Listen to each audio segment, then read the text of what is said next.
কিরে বাবা, এই কোথায় এসে পড়লুম? এই চতুর্দিকে তো ভূত পেতনির ছবি। কি কাণ্ড রে বাবা! কে? কাকে চাই? গোয়েন্দা বাবুকে। আমি ভানু গোয়েন্দা। কি কেস কন?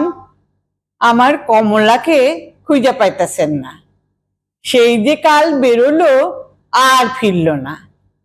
যা বলেছো বাবা, কিন্তু আমার কমলাকে তোমায় খুঁজে দিতে হবে। আচ্ছা, তাই তো ভাবতাছি, কিন্তু আপনার কাছে কমলার কোনো ফটোগ্রাফ, মানে ছবি আছে কোনো? না, ফটো তো বাবু আমার কাছে নেই। তাহলে তো কমলার একটু বর্ণনা দিতে হবে। কমলা হলো সাদা ধবধবে, বড় বড় কালো চোখ। আচ্ছা, সুন্দরী কইতে লাগবো, কিন্তু আরো একটু কিছু কর। বড় ঠান্ডা মেয়ে, নক্কি মেয়ে একেবারে। আচ্ছা, তা তো বোঝা গেল। আরো একটু কিছু কর দেখি। বলছি বলছি, দাঁড়াও বাবু। আমার কমলা রোজ 250 করে দুধ দেয়। দুধ দেয়? হ্যাঁ, দুধ দেয়? কমলা গোয়ালিনি নাকি? না না, কমলা পাটনাই গাই। গত বছর 10 কুড়ি 5 টাকা দিয়ে কিনেছিলাম।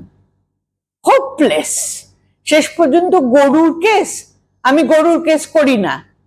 তাহলে আমি কমলাকে কোথায় খুঁজে পাবো? কেন? পুলিশের কাছে যান। পুলিশের কাছেও তাকে পাওয়া যায়নি। তাহলে বৃন্দাবনে যান। বৃন্দাবন? হ্যাঁ, কেষ্টু ঠাকুরের গোয়ালে, ওইখানে গেলে পাইয়া যাইবেন। কি কাণ্ড! একটা ভালো কেস যদি পাইতাম না, তাহলে আমি সকলের দেখায় দিতাম যে আমি শার্লক হোমসে কেমন গুইলা খাইয়া লইছি একেবারে।